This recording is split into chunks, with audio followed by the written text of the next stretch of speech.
किन 4 राशियों को आकस्मिक धन लाभ की गारंटी? किन 4 राशियों की दूर होगी कंगाली? किन 4 राशियों को अच्छा स्वास्थ्य उपहार में मिलेगा? किन 4 राशियों को लग्जरी की सौगात? महालक्ष्मी राजयोग में 4 राशियों का भविष्य देखिए सिर्फ धर्म ज्ञान पर। नमस्कार, धर्म ज्ञान के दर्शकों का स्वागत है। कविता राणा और मेरे साथ हमेशा की तरह आचार्य मेंग शर्मा जी। मेंग जी, स्वागत है आपका। धन्यवाद कविता जी। सभी दर्शकों को सादर नमस्कार। ग्रहचार की दुनिया में हम लेकर हाजिर हैं साल की शुरुआत के बाद अब बनने वाला महालक्ष्मी राजयोग, जो कि 14 जनवरी को बनने जा रहा है और वो भी कर्क राशि में। कर्क राशि में मंगल और चंद्रमा एक साथ होंगे और इन्हीं की मौजूदगी में जब महालक्ष्मी राजयोग बनेगा तो किन 4 राशियों को आर्थिक बम्पर लाभ हो सकता है, वो 4 राशियां कौन सी, इसी पर हम चर्चा करेंगे। लेकिन उससे पहले देखिए, हमारे लिए ये समझना जरूरी है कि महालक्ष्मी राजयोग को इतनी इंपॉर्टेंस वैदिक ज्योतिष में क्यों दी जाती है, बताएं मेंग जी। जी बिल्कुल कविता जी। देखिए, ज्योतिष में शुभ योगों की भरमार है और अशुभ योगों की भी भरमार है। तो ऐसे में जब शुभ योग गोचर में बनता है तो वो विशेष लाभ देता है। अब देखिए, इस राजयोग में जितने भी जातकों का जन्म होगा, जितने भी बच्चे जन्म लेंगे, वो कहीं ना कहीं जबरदस्त राजयोग भोगेंगे आजीवन जी। क्योंकि कर्क राशि में मंगल और चंद्रमा की युति होने जा रही है और मंगल यहाँ पर कर्क राशि में नीच के होते हैं, तो चंद्रमा जब साथ आएंगे तो नीच भंग राजयोग बनेगा और साथ ही साथ मंगल चंद्रमा की युति के चलते महालक्ष्मी राजयोग भी बनेगा। इस राजयोग में जो जातक पैदा होते हैं उनको धन धान्य की उनके ऊपर बरसात होती है, बहुत अच्छे व्यापारी होते हैं और तकनीकी क्षेत्र के जानकार होते हैं। हालांकि मंगल और चंद्रमा की युति थोड़ा सा क्रोधी स्वभाव व्यक्ति का जरूर बनाती है, लेकिन काम कारोबार में, नौकरी व्यवसाय में आपको बड़ी अच्छी सफलता दिलाती है जी। और व्यक्ति जो है अपने क्षेत्र में ऊंचाइयां छूता है, जीवन में सुख समृद्धि और मान सम्मान की प्राप्ति होती है। चलिए, इसी के साथ ये तो हमने जाना मेंग जी से कि भी महालक्ष्मी राजयोग की क्या इंपॉर्टेंस है, क्या इसकी महत्ता है। और अब जो कि बन रहा है और 14 जनवरी से इसका निर्माण हो जाएगा, तो देखिए 4 राशियां जिसका जिक्र मैंने शुरुआत में किया था, तो वो 4 राशियां आखिरकार है कौन सी, एक एक करके मेंग जी से जानते। तो मेंग जी, आपकी जो ज्योतिष गणना है उसके हिसाब से पहले नंबर पर आप किस राशि को देखते हैं? देखिए, पहले नंबर पर कर्क राशि आती है, क्योंकि कर्क राशि में ही ये योग बन रहा है।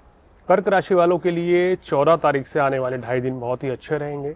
स्वास्थ्य आपका अच्छा रहेगा, काम कारोबार के लिए बहुत बढ़िया है, धन लाभ होगा, मान प्रतिष्ठा बढ़ेगी, घूमने फिरने की योजनाओं का प्लान बनेगा। और अगर आप किसी चीज को लेके अभी तक कार्य कोई कंप्लीट नहीं कर पा रहे थे तो इन 2.5 दिनों में वो आपका काम पूरा हो जाएगा या आपकी मनोकामना भी पूर्ण होने के योग बन रहे हैं। कुल मिलाकर देखा जाए तो ये 2.5 दिन आपके लिए बहुत अच्छे हैं।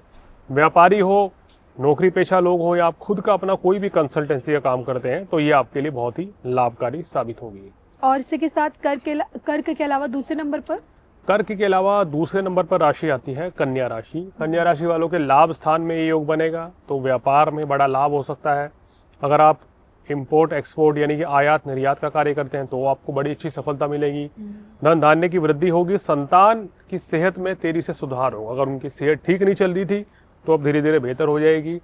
यहाँ पर आपको शिक्षा प्राप्ति के लिए भी योग बहुत अच्छा बना रहे हैं ये महालक्ष्मी योग। कुल मिलाकर ये समय आपके लिए अच्छा रहेगा। प्रेम संबंधों में, वैवाहिक जीवन में भी खुशी का माहौल रहेगा। चलिए, आइए आगे बढ़ते हुए तीसरे नंबर पर जानते हैं कि तीसरी राशि कौन सी है। तीसरी राशि तुला राशि। तुला राशि वालों की बात करें तो तुला राशि वालों के 10वें भाव में गज केसरी महालक्ष्मी राजयोग बन रहा है। इस राजयोग के चलते आपको काम कारोबार में विशेष सफलता मिलेगी, नए काम की शुरुआत हो सकती है। इस दौरान कोई अगर डील करना चाहते हैं तो वो आप कर सकते हैं। सुख साधनों की वृद्धि होती हुई नजर आ रही है। अब आने वाले समय में जो लोग वाहन लेना चाह रहे थे जी। या घर खरीदने की प्लानिंग कर रहे थे तो इस दौरान कहीं ना कहीं बातचीत पक्की हो सकती है, डील फाइनल हो सकती है या आप खरीदारी भी कर सकते हैं। तो कुल मिलाकर काफी अच्छा तुला राशि वालों के लिए भी ये राजयोग बनता हुआ नजर आ रहा है।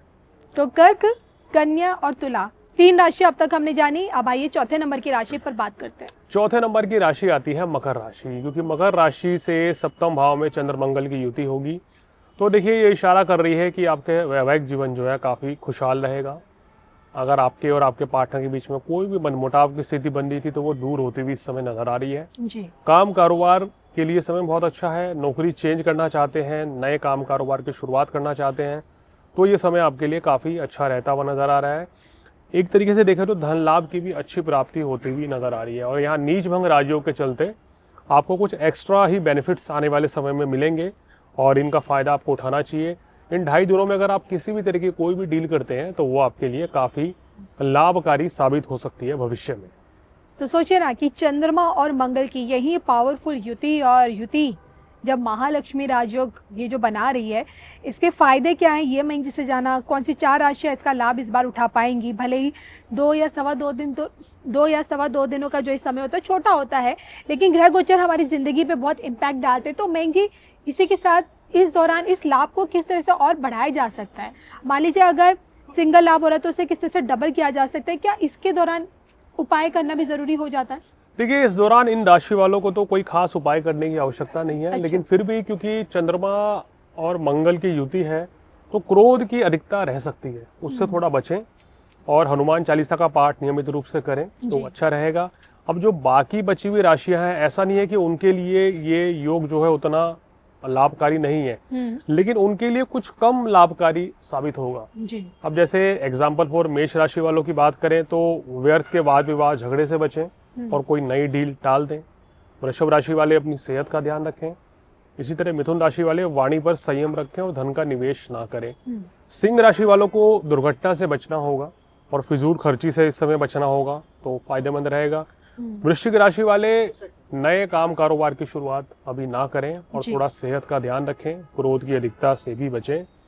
धनु राशि वालों को कुछ ज्यादा ही सावधान रहना पड़ेगा क्योंकि अष्टम भाव में योग बन रहा है, तो यहाँ पर आपकी सेहत संबंधी परेशानियां कुछ बढ़ सकती है या धन हानि होने की आशंका है।